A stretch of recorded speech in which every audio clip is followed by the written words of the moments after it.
lunes. Dios les bendiga a cada uno de ustedes. Estamos en nuestro programa conversando las Escrituras en el nombre de Jesucristo, nuestro Señor. Saludamos a nuestros hermanos que muy temprano por la mañana están con nosotros. Hermano Toño Fícar, Pablo Núñez, Esther María Paduro de la zona sur, nuestra hermana Elizabeth Sáez junto a su esposo, nuestro hermano Jorge Candia. Dios le bendiga. Gracias por los saludos, hermanos y hermanas, en esta mañana. Bueno, comenzando una nueva jornada, amén, desde Semillero. Un gran abrazo. Gracias, hermano Jorge. Dios le bendiga a usted, a su esposa y a todos los santos del Señor que habitan ahí en la zona de Semillero, una zona muy hermosa que hemos tenido el agrado de conocer, por misericordia. Dios nos ha dado el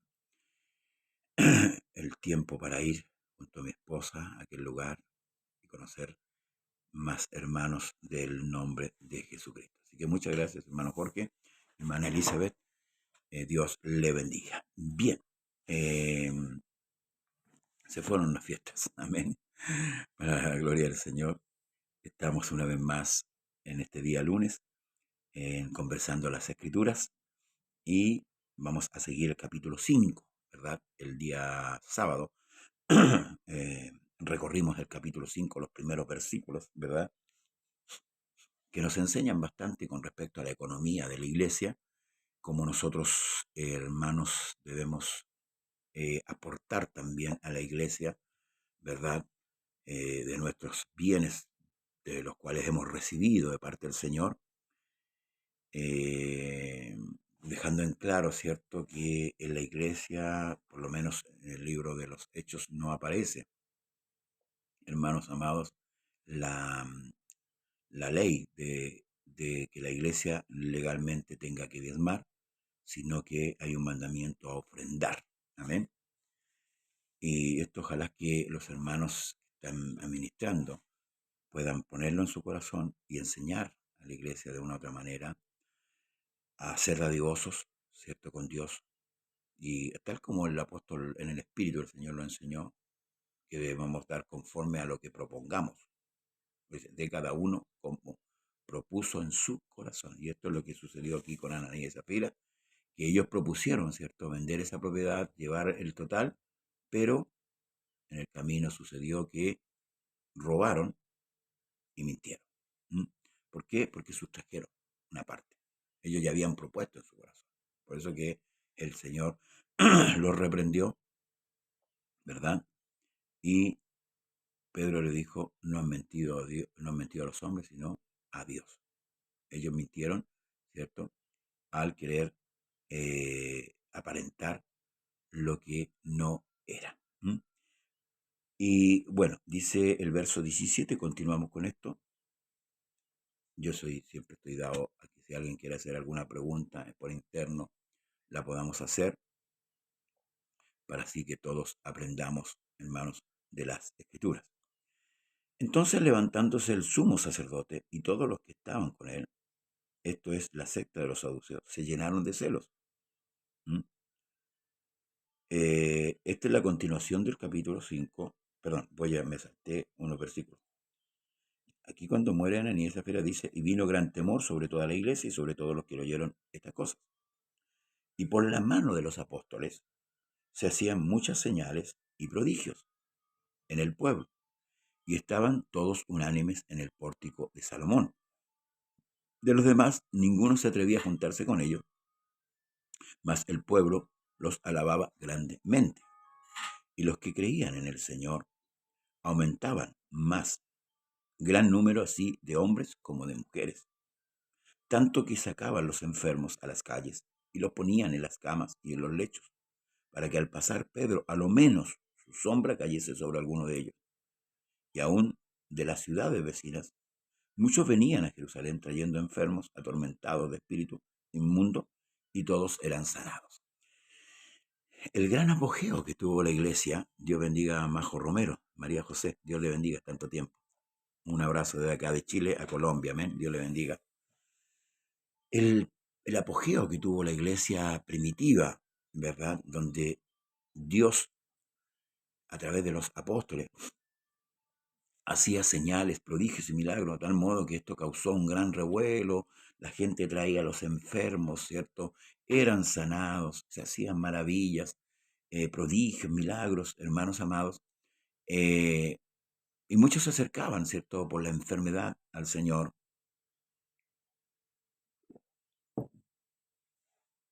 Y también muchos eran añadidos. Aumentaba el número de la iglesia en aquellos entonces. Dios añadía a su pueblo los que habían de ser salvos. Había un mover tremendo en el primer tiempo, hermanos amados. La iglesia avanzaba en Israel, tal como el Señor lo había ordenado. Esto estaba sucediendo solamente en Jerusalén. Lo que aquí relata, hasta aquí lo que relata Lucas, solamente estaba sucediendo en Israel, porque venía la gente de las ciudades vecinas, dice, y aún de las ciudades vecinas, muchos venían a Jerusalén. La iglesia estaba estancada ahí. Amén. Esto para que entendamos lo que va a relatar Lucas más adelante. Se estancó la iglesia en Jerusalén, se hacían prodigios, se hacían milagros. Era un mover tremendo de la iglesia en aquello entonces. Entonces dice, levantándose el sumo sacerdote y todos los que estaban con él, esto es de la secta de los saduceos, se llenaron de qué cosa? De celo, de envidia. Amén. Y echaron mano a los apóstoles y los pusieron en la cárcel pública. Mas un ángel del Señor, abriendo de noche la puerta de la cárcel y sacándolos, dijo, id y puestos en pie en el templo, anunciad al pueblo todas las palabras de esta vida. Los sacerdotes lo apresaron. Bueno, la finalidad usted sabe que era detener este mover. Ellos se habían llenado de celos, ¿verdad? Y tomaron presos a los apóstoles y la finalidad era detener, ¿qué cosa? La predicación del Evangelio. Esto es lo que dice Pablo en Romanos, que con injusticia detienen la justicia. Amén. Y así pretendieron, ¿cierto? De una manera que esto se apagara, que esto terminara. Porque estaba creciendo, tal como lo relata Lucas, estaba creciendo rápidamente. Pero ojo, esto solamente estaba sucediendo en Jerusalén, en ninguna otra parte. Amén. Entonces, los discípulos fueron apresados, pero Dios envía un ángel, le abre la puerta y les dice, id, y puestos en pie en el templo, anunciar al pueblo todas las palabras de esta vida. Habiendo oído esto, entraron de mañana en el templo y enseñaban. Entre tanto vinieron el sumo sacerdote y los que estaban con él y convocaron al concilio y a todos los ancianos de los hijos de Israel y enviaron a la cárcel para que fuesen traídos. Pero cuando llegaron, los alguaciles no hallaron en la cárcel, entonces volvieron y dieron aviso, diciendo, por cierto, la cárcel hemos hallado cerrada, con toda seguridad, y los guardas fuera de pie ante las puertas. Mas cuando abrimos, a nadie hallamos dentro. Esto, hermanos amados, se estaba poniendo difícil para los sacerdotes. Los discípulos no estaban en la cárcel, las puertas no habían sido abiertas por ellos. Los guardias estaban ahí y para ellos esto era algo anómalo. Algo estaba sucediendo. Cuando oyeron estas palabras, el sumo sacerdote y el jefe de la guardia del templo y los principales sacerdotes dudaban en qué vendría a parar aquello. Pero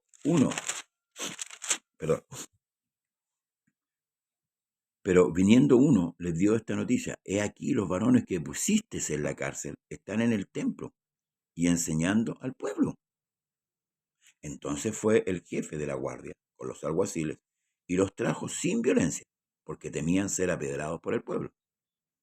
Cuando los trajeron, los presentaron en el concilio, y el sumo sacerdote les preguntó, diciendo, ¿no os mandamos estrictamente que no enseñaseis en ese nombre? ¿Qué le parece? No os mandamos estrictamente que no enseñaseis en ese nombre, y ahora habéis llenado a Jerusalén de vuestra doctrina, y queréis echar sobre nosotros la sangre de ese hombre. Respondiendo Pedro y los apóstoles dijeron, es necesario obedecer a Dios antes que a los hombres. La otra vez le habían preguntado, ahora le afirmaron. La otra vez le preguntaron, juzgad vosotros si es menester o si es necesario obedecer a vosotros antes que a Dios. Ahora, con mucha valentía, Pedro le confirma y le dice, con los apóstoles, respondiendo Pedro y los apóstoles, dijeron, es necesario obedecer a Dios antes que a los hombres. El Dios de nuestros padres levantó a Jesús, a quien vosotros matasteis, colgándole en un madero. A este Dios ha exaltado con su diestra por príncipe y salvador, para dar a Israel arrepentimiento y perdón de pecados. Y nosotros somos testigos suyos de estas cosas. Y también el Espíritu Santo, el cual ha dado Dios a los que le obedecen. Amén. Voy a detenerme un poco en este detallito que Pedro hace. Cuando Pedro mismo cita la Escritura, cita al profeta Joel diciendo, en los postreros días, dice Dios, derramaré de mi Espíritu sobre toda carne. ¿Mm? Pero aquí como que la situación es diferente. Dice que Dios le da el Espíritu Santo a quienes, a los que le obedecen. ¿Mm? Como que aquí se restringe un poco el asunto con respecto a lo que dice el profeta Joel. Ahora, ¿cómo explicamos esto, esta situación? Dios está dispuesto, escuche bien, Dios está dispuesto a derramar el Espíritu Santo sobre toda carne. Esa es la disposición de Dios, porque el pecado ya fue quitado. Cristo en la cruz quitó el pecado y dejó abierta la puerta para que el hombre se acerque. Pero aquí hay un llamado. Isaías lo determina de esta manera. Venid luego, dice el Señor, y estemos a cuenta. Hay un llamado que también el propio Jesús lo hace diciendo, venid a mí todo el que está trabajado y cargado. O sea, Dios quiere que el hombre venga. Y ese es el llamado. Entonces, lo que Pedro está diciendo aquí, que Dios le da el Espíritu Santo a los que le obedecen, aquí obedecen aquí, a ese llamado. Entonces, no todos van a recibir el Espíritu Santo, no porque Dios no lo quiera, Dios quiere, Dios está dispuesto, Dios ha tenido, hermano, la amabilidad, por eso que cuando nace Cristo dice, gloria a Dios en las alturas y en la tierra paz y buena voluntad. Dios ha tenido la buena voluntad para con los hombres. Dios tuvo la buena voluntad de venir a esta tierra y pagar el precio del pecado, y a tal punto de exponer su propia vida santa, perfecta, justa, verdadera, por nosotros, los pecadores. Entonces, Dios quiere. Y lo que Pedro está aclarando, que el Espíritu Santo solamente lo van a recibir aquellos que fueran obedientes aquí al llamado del Evangelio. ¿Sí? Porque en todas las predicaciones Pedro combina al arrepentimiento, para que de esta manera se efectúe la llenura del Espíritu Santo, o el bautismo del Espíritu Santo, como dice la Escritura. Y nosotros somos testigos suyos de estas cosas, y también el Espíritu Santo, el cual ha dado Dios a los que le obedecen. Ellos fueron obedientes, quedados en Jerusalén, ¿cierto? Oraron durante 40 días, esperaron, y vino el Espíritu Santo, obedecieron. Ellos, oyendo esto, se enfurecían y querían matarlo. ¡Oh, aleluya! Fíjese cómo razón tenía Cristo para decirle que cuando ellos dijeron que eran hijos de Abraham, para decirle, vosotros sois vuestro padre el diablo, y la obra de vuestro padre queréis hacer. Él ha sido homicida desde el principio, y cuando habla mentira, de lo suyo habla, porque es padre de mentira. Ahí están las características, dos características del enemigo de nuestra alma, ¿cierto? Y que hoy día se ven revelados aquí en ellos, dice ellos. Entonces ellos se enfurecían y querían matarlo.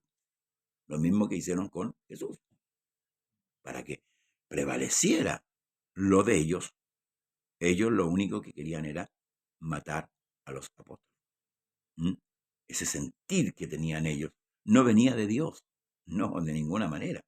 ¿Ah? Entonces, levantándose en el concilio un fariseo llamado Gamaliel, doctor de la ley, venerado de todo el pueblo, mandó que sacasen fuera un momento a los apóstoles. Y luego dijo, varones israelitas, mirad por vosotros lo que vais a hacer respecto a estos hombres. Hermanos, estaban determinados a matar a los apóstoles. Y no solamente a uno, a todos. Escuche bien. Pero este hombre se levanta con mucha sabiduría, ¿verdad? y les dice: varón israelita, mirad por vosotros lo que vais a hacer respecto a estos hombres. Porque antes de estos días se levantó Teuda diciendo que era alguien. A este se unió un número como de 400 hombres. Pero él fue muerto y todos los que le obedecían fueron dispersos y reducidos a nada. Después de este se levantó Judas, el Galileo, en los días del censo.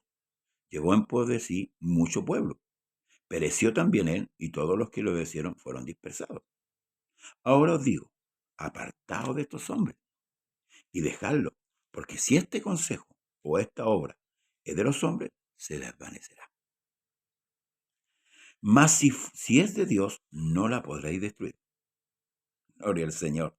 No seáis tal vez hallados luchando contra Dios. Y convinieron con él, y llamando a los apóstoles, después de azotarlos, les intimaron que no hablasen en el nombre de Jesús, y les pusieron en libertad. Y ellos salieron de la presencia del concilio gozosos. Salieron, aleluya, gloria al Señor, gozosos de haber sido tenidos por dignos de padecer afrenta por causa del nombre. Y todos los días en el templo y por las casas no cesaban de enseñar y predicar a Jesucristo. Eso es ser lleno del Espíritu Santo. No repararon en nada lo que les aconteció. Pero vamos a tomar un poquito del contexto, ¿verdad?, de cuando se levanta Gamaliel. Gamaliel hace mención de dos hombres, ¿verdad? Teudas, Judas, ¿verdad? Que se levantaron arrastrando gente, ¿ya? Y hace mención de que estos hombres murieron. Y esto se dispersó, se disipó. Pero también este varón llamado Gamaliel, un maestro entre los judíos, él no desconoce, por supuesto, lo que sucedió con Jesús. Y estos hombres eran discípulos de Jesús. Ahora, Jesús para ellos murió. Y Jesús para ellos nunca resucitó. Amén. Y por eso que este hombre hace mención de eso. Entonces, le llama la atención a Gamaliel la actitud de estos hombres, que pese a que Jesús, para ellos, no para los discípulos, estaba muerto y desaparecido porque el cuerpo no estaba. Aún así estos hombres persistían en predicar el nombre de Jesús. Ese nombre que es, el diablo odia. Y que lo trata de esconder de una u otra manera. Entonces le llama la atención a Gamaliel la actitud de los apóstoles. Y por eso le dice, mire, si esta obra es de los hombres, con el tiempo se va a desvanecer. O sea, tal vez va a ser como una fiebre. La fiebre, o como decimos vulgarmente nosotros en este tiempo, una moda. Y esto se va a disipar. Déjenlo. Si es de los hombres, esto va, tarde o temprano se va a apagar. Se va a terminar.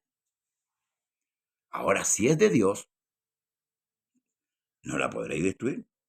No seáis tal vez hallado luchando contra Dios. Muy buen consejo. Muy buena visión de este hombre, con mucha sabiduría, con mucho entendimiento y comprensión con respecto a las escrituras. Gamaliel fue el que fue educado, el que educó a Pablo, o a Saulo de Tarso, en el fariseísmo, en cuanto a la ley, en cuanto a la letra. Este fue uno de los maestros que el apóstol Pablo tuvo. Y muy exacto el consejo a la casta judía, a la casta farisiaca, para detener esa obra que ellos querían hacer, querían matarlos a todos. Sí, querían matarlos a todos. Bueno, Cristo fue, como dije antes, fue claro al decirle que ellos no eran hijos de Abraham, que eran hijos del diablo. Entonces, y a mí me llama la atención, hermano, que eh, estos hombres en su persecución no quedan tranquilos.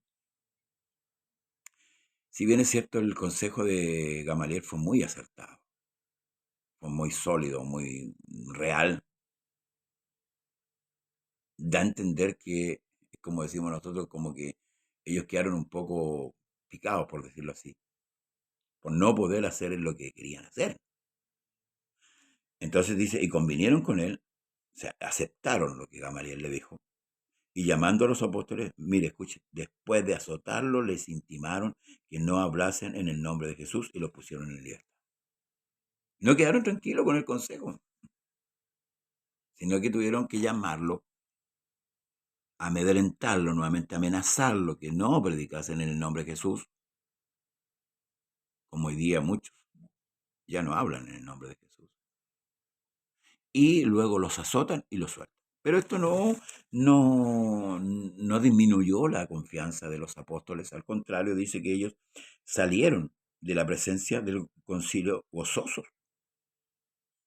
Ellos no salieron peleando unos con otros, ni tampoco salieron maldiciendo a los fariseos, ni hermanos hablándoles mal, como sucede en muchos pseudos hijos de Dios hoy día, que pagan con mal el mal. Nosotros no somos llamados a pagar el mal con mal, porque el fuego se paga con agua, no con benzina. Nosotros somos llamados a pagar el mal con bien. Y eso hace la diferencia entre un hijo de Dios y un hijo del diablo. Es eso la diferencia. Sí, porque hay una simiente maldita, o maligna, perdón, en esta generación y en todas las generaciones que hemos venido. En el principio se persiguió a los judíos, ¿cierto? Habían hecho pacto con Dios, hoy día se persigue a la iglesia, de una u otra manera. Alguna manera con más sutileza, otra con más fuerza, con más violencia, en algunos países. Nosotros acá gozamos de tener libertad de culto hasta el día de hoy. Pero Satanás en su sutileza ha logrado entrar en las iglesias y disipar la fe. Sí, la fe de la iglesia, la convicción. En muchos ha sido disipada. Basta ver, ¿verdad? La pandemia que tuvimos, ¿verdad? Que aún se arrastra todavía en menor grado. Y basta ver, ¿cierto? La participación de la iglesia que tiene. ¿Cómo estamos participando hoy día en los cultos? Hoy día vemos iglesias, cultos, hermanos, vacíos casi, ¿sí? Donde no hay un sentir real del Hijo de Dios. No hay una convicción certera. Muchos se han bautizado, han tomado el nombre de Jesús y ya luego no asisten más a los cultos. Ya no van.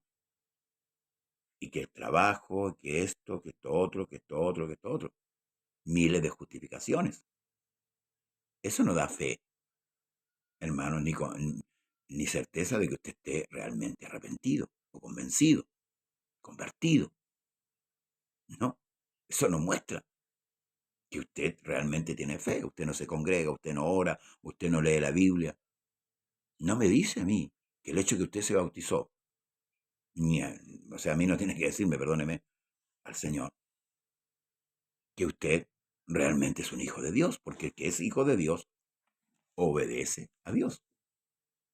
Entonces aquí tenemos una muestra clara de que estos hombres sí eran hijos de Dios y que a ellos no les importó su vida. No, que, hermanos amados, por causa de su nombre, ellos eran capaces de padecer y sin ninguna contemplación. Pero hoy día, lamentablemente, los que nos hacemos llamar hijos de Dios, tenemos el apego a lo terrenal, a lo carnal, y eso nos va a pasar la cuenta tarde o temprano. Porque recuerde que hay uno que anda como león rugiente buscando a quien devorar. Por eso que nosotros debemos fortalecernos en el Señor y en el poder de su fuerza. Tengamos cuidado con lo que tenemos. Pablo dice, preocupaos de vuestra salvación con temor y temblor. Hermano, hermana que me escucha, que me oye, esto no es un juego. No, esto no es algo simple. Se trata de la vida eterna. Dios ya le dio la salvación a usted, se la entregó en sus manos. Así cuando depositó el Espíritu Santo, también depositó el Espíritu Santo en usted, ¿verdad? Porque usted obedeció, pero ese Espíritu es por algo. Ese Espíritu es para que usted, hermanos, se fortalezca en Dios y sea guiado por Dios. Pero si usted resiste el Espíritu, Dios no lo puede guiar. Estos hombres no estaban resistiendo al Espíritu, estaban resistiendo a los hombres, que en cierto modo prohibían que predicasen en el nombre de Jesús. Estos hombres estaban claros y certeros, como dijo el mismo apóstol Pablo, yo sé a quién he creído. Y todos los días, y salieron ellos gozosos de la presencia de haber sido tenidos por dignos de padecer afrenta por causa del nombre.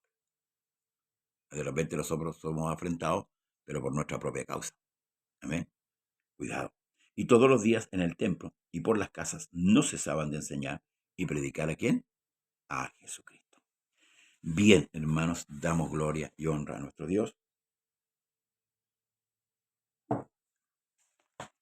por habernos dado la oportunidad de estar en esta mañana de día lunes. Ya último lunes de este año, en este año donde se hacen recuentos, ¿verdad? Lo positivo, lo negativo. Y agréguele al recuento anual que usted hace y que yo hago, ¿cuántas veces en el año nos congregamos? Le va a servir. ¿Sí? Para usted y para mí. ¿Cuántas veces en este año acudimos a la casa de oración para exaltar y glorificar a nuestro Dios junto con todos los santos? Amén. Que la paz de Cristo sea con usted, hermanos, hermanas, en este día. Que nos ayude el Señor a enfrentar esta nueva jornada. Mañana nuevamente estamos continuando con el libro de Hechos capítulo 6. No sé si lo alcanzaremos todo por el tiempo, pero nos permite el Señor que así sea. No se olvide de orar, no se olvide de buscar a nuestro Señor y Salvador Jesús. Amén.